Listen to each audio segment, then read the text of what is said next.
Hello everyone, I'm Dr. Shareena Jasmin, Assistant Professor of History. For today's class, we are going to talk about the advent of Europeans in India. This is a very important topic as far as competitive examinations are concerned. We can also expect number of questions from this area as far as UPSC is concerned. This topic is very relevant because we know that India as a country experienced colonialism for nearly 2 centuries.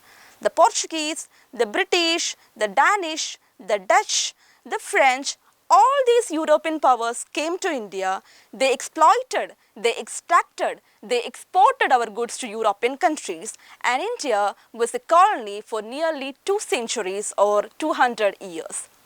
So in this topic, we are going to discuss about the nature of these colonialism, the most important settlements of these colonial powers in India, how and why did they came to India, what attracted them in India, etc. So let's dive into the topic. So, in order to understand the European colonialism or the advent of Europeans to India, we need to get a background of what exactly happened prior 1498. As you all know, the importance of this year 1498 in Indian history. You know that on 20th May 1498, Vasco da Gama, the Portuguese explorer, landed at Kapat in Calicut, India, which was a significant year or remarkable year as far as Indian history is concerned. We need to understand what exactly happened before 1498. So, if you are looking to the medieval period, India was a major global trading hub. The trade during this period was dominated by the Arab as well as the Asian merchants, including the Chinese merchants. Europeans at this point of time had no direct access or control over Indian market and Indian resources. There was number of intermediaries between the European traders as well as the Indian goods or Indian market. Now, if you are looking at this image, you will get a picture on the kind of trade network that India had with other parts of the world. So, there is this principal Indian Ocean trade route which is connecting India with that of East Africa, India with that of the Ottoman Empire or the Islamic Empire, and here we also have Southeast Asia, China, Indonesia, etc. Which means there are number of principal Indian Ocean trade routes that connected India with the other parts of the world. So, as I have mentioned earlier, India was the principal major global trading hub during this period. India functioned as a market as well as an exporter of various goods and products such as spices, horses, gold, ivory, precious stones, etc. Now, what was the medieval world order? So, we are talking about the medieval period in order to understand the background or context of the European exploration into India. So, approximately between 13th and 15th century, as we were discussing, the world was not Europe-centered. The trade largely dominated by the Asian countries, including China, India, and other Arab traders or Islamic world. Now, why did the Europeans came to India? That was the most significant question. So the thing is that, as I have mentioned earlier, these European traders do not have direct access over Indian market and Indian goods. There were number of intermediaries between the European traders as well as the Indian market is concerned. And because of that, Indian products became so expensive in European market. Particularly, there were higher demand for Indian, what we can say, spices, and these spices became pretty expensive in European market. So, if the Europeans could bypass these intermediary traders like the Arabs, the Persians or the Chinese or other Asian traders, they can directly come to India, they can procure goods, spices at much more cheaper level, which will definitely increase their profit margin. So that is why they just wanted to make a direct contact over the Indian market, Indian resources, Indian spices, etc. Now I'll explain what exactly happened. the Indian traders, they procured goods from various Indian markets. They transported these items, these goods into the ports of the western coast of India. There are number of ports on the western coast of India such as Calicut, Cambay, etc. So these goods were loaded to these western coastal ports. From there, the Arab traders, the Persian traders, the Chinese traders, they procured these goods and they sold it in the Indian Ocean market. They also sold these items in the Persian Gulf region, Red Sea, etc. From there, these goods, either via land route or Mediterranean, reached the trading centers of Alexandria, Venice, etc. From there, these European traders, they brought these products and sold into the European market. And that is why there were number of intermediaries and spices became or other products became pretty expensive in European market. So they just wanted to bypass these intermediaries and wanted to establish a direct access or direct control over Indian spice trade. That is why they came to India. If you're examining the timeline of these European powers as far as Indian context is concerned, we can see that, as we all know, it was the Portuguese who were the first Europeans who came to India for trading purpose. Then came the British. We know that the East India Company, English East India Company, came into being in the year 1600, and in the year 1608 they arrived in India. In the year 1602, Dutch East India Company, the VOC, was established, and they came and established their first settlement in India during the year 1605. Then we have Danish East India Company, which was established in the year 1616, and they came or they arrived in India in 1620. In 1664, the French East India Company was established and they arrived in India in the year 1668. So the French was the last European power who came to India for trading purpose. Now, let's explore all these European powers and their advent, the nature of their settlement, colonialism, etc. in detail. So let's start with the Portuguese. Of course, Portuguese are the first European settlers who came to India. So let's start with the Portuguese. Now, as I mentioned earlier, the Portuguese explorer Vasco da Gama came to India in the year 1498 and he landed at Kapad in Calicut, Kerala, India. So here, if you are looking at this map, you can see the voyage of Vasco da Gama, which is starting from Lisbon in Portugal. He traveled all this way. He just traveled around the southern tip of Africa, rounded the Cape of Good Hope, and then he landed at Calicut. The exact place is Kapad. So here you can see the journey, the voyage of Vasco da Gama, who is representing the Portuguese crown. So it was a period where the Arab traders, the Persian traders, they were dominating the European trade as well as the Asian trade. So here Vasco da Gama, representing the country Portugal, wanted to explore the Indian Ocean trade. They wanted to make a direct contact, direct control over the markets of India. Vasco da Gama, representing the Portuguese crown, came to India, established their first settlement in India.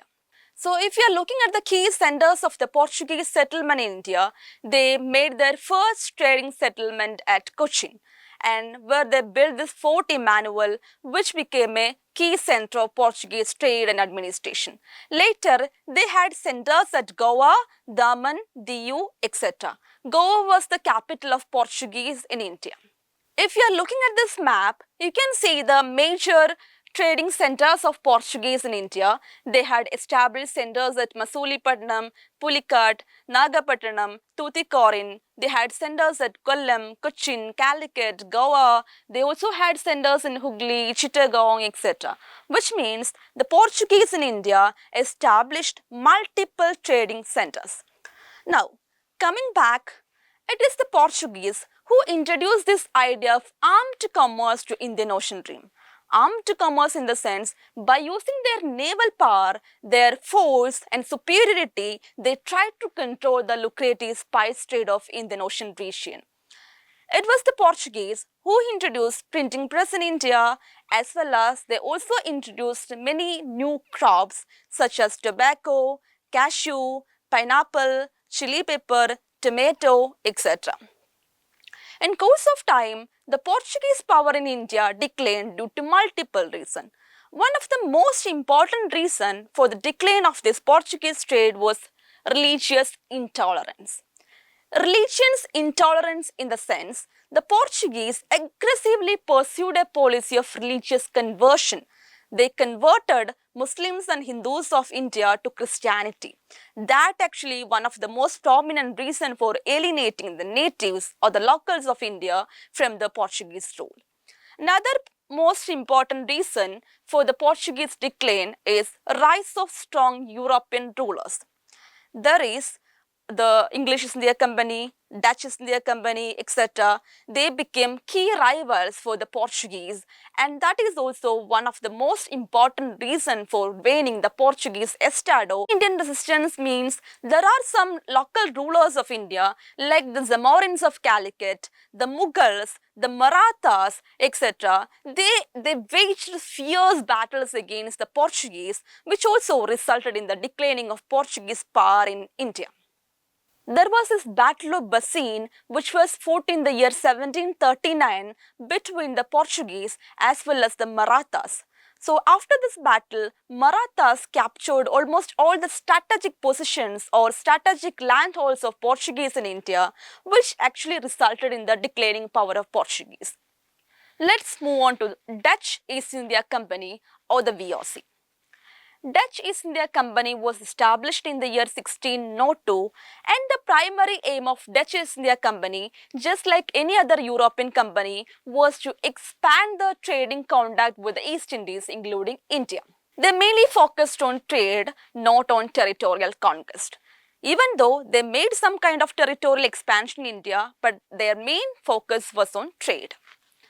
The major centers of Dutch East India Company in India were Masulipatanam, Pulicat, Cochin, etc. If you are looking at this map, you can see the most important trading centers of Dutch in India. So they established trading centers here: Masulipatanam, Pulicat, Karaikal, Nagapattinam, Cochin, Surat, etc. They also had multiple trading hubs, factories and trading centers in India. So they traded major items such as saltpeter, indigo, spices, textiles, cotton, etc. with India. Later, they shifted their attention to Indian Ocean archipelago, particularly to Indonesia. Why? Because it was also a major center of spice trade, in fact, much more profitable center of spice trade. One of the most important reasons for the decline of Dutch power in India was that they were defeated by the British naval power. And moreover, there was also Battle of Colonial, which was fought in the year 1749 between Dutch East India Company as well as Marthandavarma. Marthandavarma was the princely ruler of the state Travancore. So, in this Battle of Colonial, which was fought in the year 1741, the Dutch East India Company was completely defeated. And that was the first instance where an Asian power defeated one of the major European colonial power. So with that, their power in India got faded or declined or diminished. Now, we are moving to the case of Danish East Indian Company. So here you can see the chronology, the timeline of Danish East Indian Company, which was established in the year 1616. Now, they came to India and Tranquebar was their first major settlement in India, which was established in the year 1620. If you are looking at this map, you can see the major Danish settlements in India. So here you can see Tranquebar and you can also see Serampore. Tranquebar was the first major settlement of Danish East India Company in India, and Tranquebar is located in the present-day Tamil Nadu. You can also see Serampore here. Serampore is located in present-day West Bengal. So, Serampore and Tranquebar were the two major centers of Danish settlements in India. So, in 1755, they acquired Serampore. They also had focus on trade.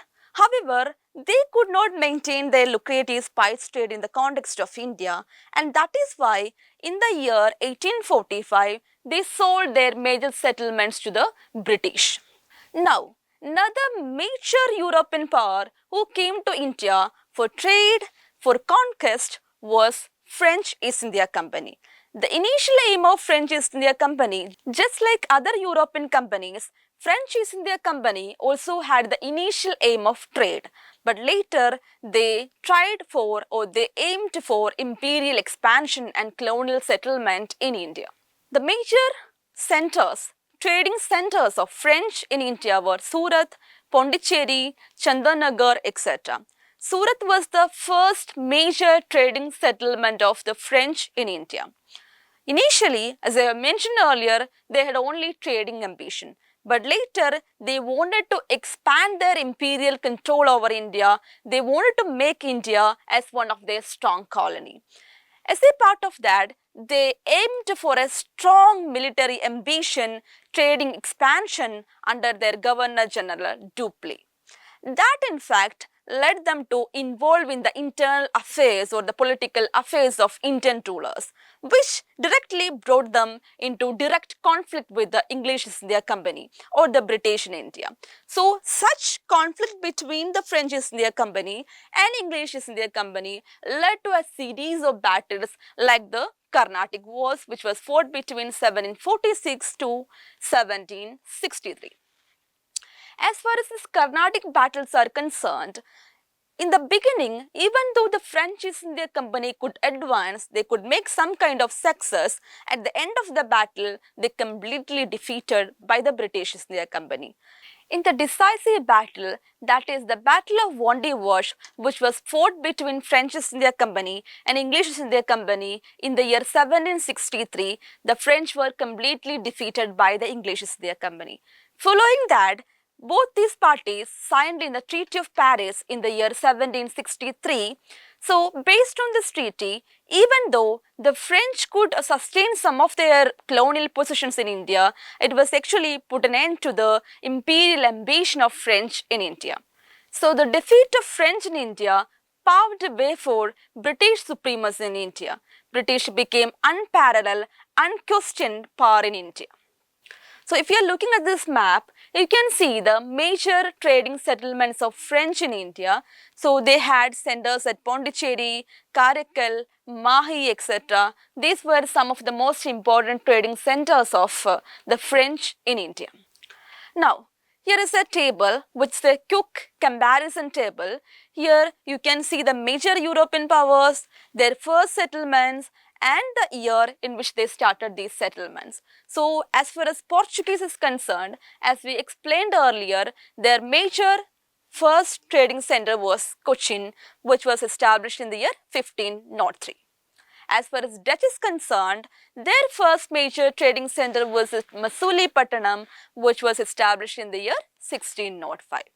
The Danish, they established their first major trading center at Tranquebar in present-day Tamil Nadu, which was established in the year 1620. Now, coming to the French, their first major trading center was at Surat, which was established in the year 1668. Then British, their first major center was also at Surat, which was established in the year 1613. Now, I didn't explain about the English East India Company in this video because we need another episode for discussing about the advent of English in India, their major settlements, their colonial policies, etc. So, that we will discuss in our next lesson. But here, as far as this major European powers like the Portuguese, the Danish, the Dutch, the French, etc., we have some PYQs here, the previous year questions. Let's have a look at it. So, I have added one question here. Which of the following rulers of medieval India gave permission to the Portuguese to build a fort at Batkal? So, this question I have taken from the prelims of 2024 UPSC examination. Here are the options: A. Krishna Devaraya, B. Narasimha Saluva, C. Muhammad Shah III, and D. Yusuf Adil Shah. So among these answers, Krishnadevaraya is the right answer. Why Krishnadevaraya is the right answer? Because Batkal was part of the most important aspect or most important crucial port of Vijayanagara Empire. And it was Krishnadevaraya who gave permission to the Portuguese to build a fort at Batkal.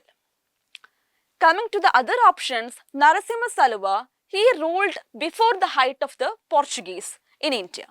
Muhammad Shah III, he was associated with the Bahmani kingdom and not with the Portuguese or this Batkal fort. Another option was Yusuf Adil Shah. He was the founder of Adil Shahi dynasty, but he was not associated with the Batkal fort. So the right answer is Krishnadevaraya. Batkal was one of the most crucial trading center or port of Krishnadevaraya's Vijayanagara Empire. He gave permission to the Portuguese for establishing a fort there. Now, let's have a look at our second question. Who among the following rulers of medieval Gujarat surrendered the youth to Portuguese? That's our second question, and this question is taken from the 2023 prelims. So we have four options here. First one is Ahmad Shah, second one is Mahmud Begarha, third one is Bahadur Shah, and fourth one is Muhammad Shah. So out of these options, the right answer is Bahadur Shah. Bahadur Shah was the Gujarat ruler and he faced some kind of serious invasion threat from Humayun, the Mughal emperor. So during this period, he tried to make a friendship treaty with Portuguese. So based on the Treaty of Bassein, the Bahadur Shah, he surrendered the youth to the Portuguese and thereby he established a friendship relation with the Portuguese. So Bahadur Shah is the right answer as far as this second question is concerned. So that's all regarding our topic, the advent of Europeans in India. I hope you got a picture regarding the major settlements of these European powers in India except the English East India Company, which we will have a separate discussion. So that's it for the day and thank you so much.